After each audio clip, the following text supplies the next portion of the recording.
Hi, I'm Saron and welcome back to Sow, Grow and Cook. I'm joining in with Liz Zorab's open collaboration of my 10 must-plant vegetables to grow in the garden. It was really tough for me to do this. I like so many things, but I try to consider the things that gave me the widest range of uses and the best sort of storage for the sort of cooking I do and the food that we eat and stuff that I just enjoy eating. So here's my list, and it's written on the back of an envelope, but some thought has gone into it. So number one would be beans.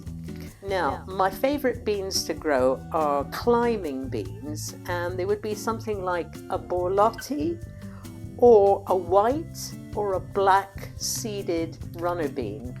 Now, the reason for that is I like growing beans for the green pods. Borlotti beans, the pods are not green as such. They're very pretty. They're kind of speckled with pink and things. But if you pick them young enough, they're absolutely delicious and tender as a long green bean type bean. And of course, I love the seeds for podding and cooking and making soup out of. I grow quite a lot of beans. Just to show you, oh, here we go, let's crash everywhere. Here's some Greek gigantes beans that I grew and dried from last year. I love those as well. And before I destroy everything, here's some borlotti that I grew and dried last year. But you don't have to grow them to that dry a texture. You can do them half dried or demi-sec and bung them in the freezer, and they just need a little bit of cooking, and they're delicious in soups and stews and casseroles. Number two would be leeks. Absolutely love leeks. Grow really well out here. I use them as a general kind of onion substitute.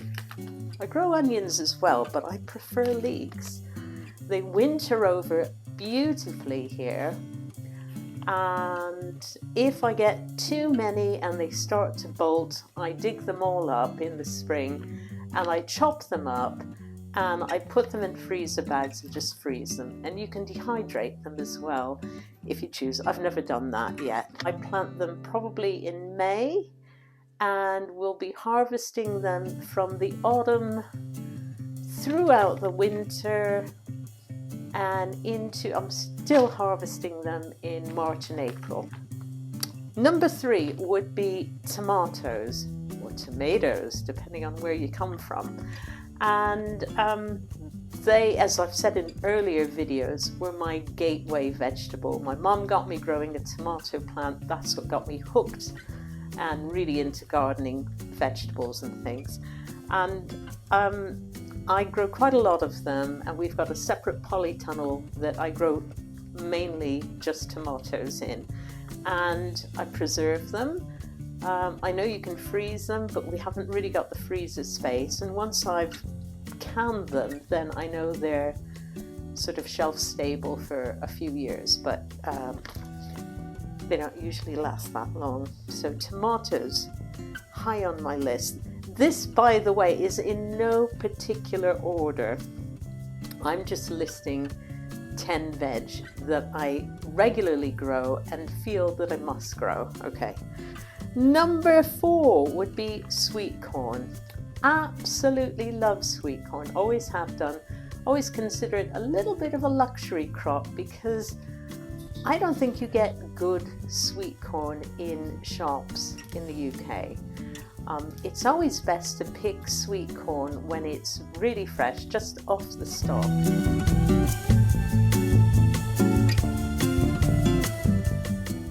And you don't tend to see many roadside stands like you do in America selling freshly picked sweet corn. So I like growing it. I know you can freeze it and you can can it, but I love it fresh on the cob, just off the stalk.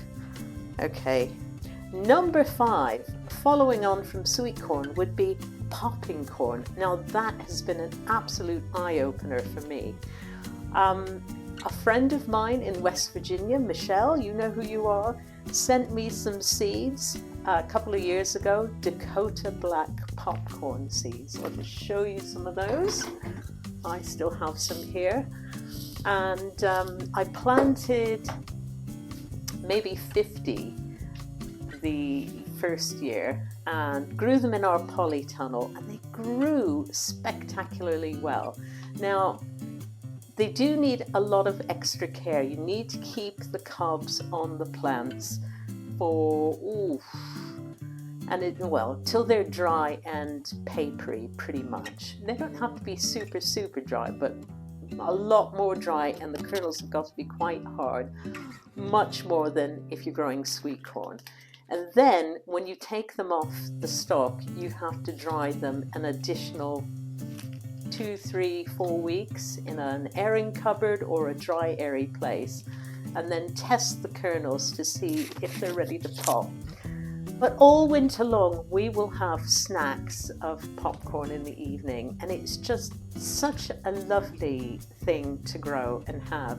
Very sustainable. We save some of the seeds back and plant the following year. So popcorn is number 5 on my list, but again, not in any particular order.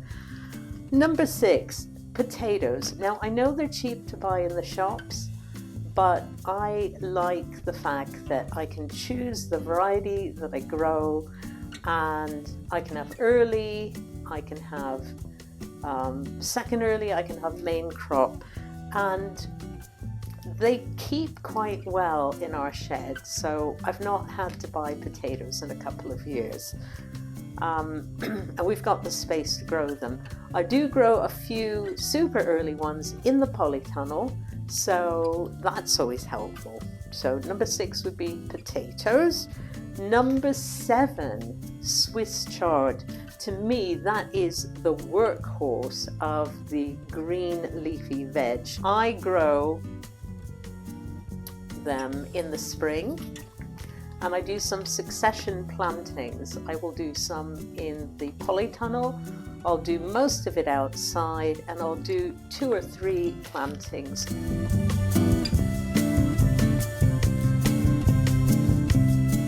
So that I'm always getting young, tender leaves and some more mature ones. They winter over well, and in the spring they start growing as soon as the daylight hours and the temperature goes up.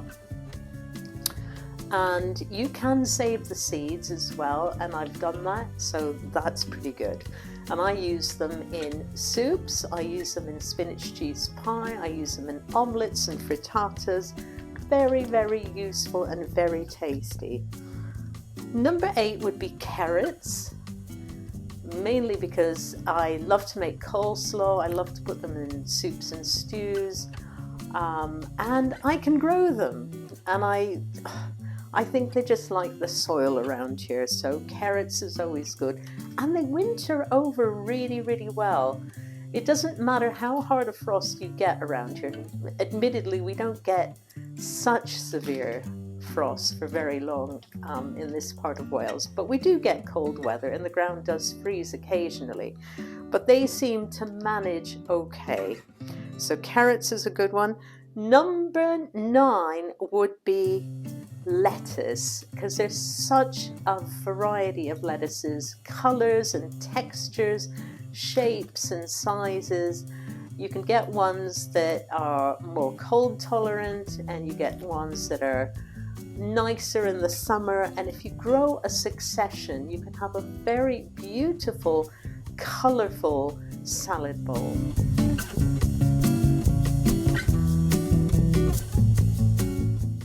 Number 10, I'm going to say kale, because kale is extremely hardy. It will tolerate cold, it'll tolerate heat. You can succession plant it, and there are many different varieties, and it's quite versatile. I've used some of the sweeter, tender ones, sliced up really finely and used as a cabbage substitute in coleslaw in the middle of winter. So really, really good. I mean, it was a really hard choice because there's so many brassicas I love growing, but kale I think is pretty versatile and pretty weather tolerant. So there's my 10. Any other content creators? Put your video out of your favorite 10 vegetables to grow. Once again, thanks again for watching So Grow and Cook. See you next time. Bye. Share in the comments section below your favorite 10 vegetables to grow.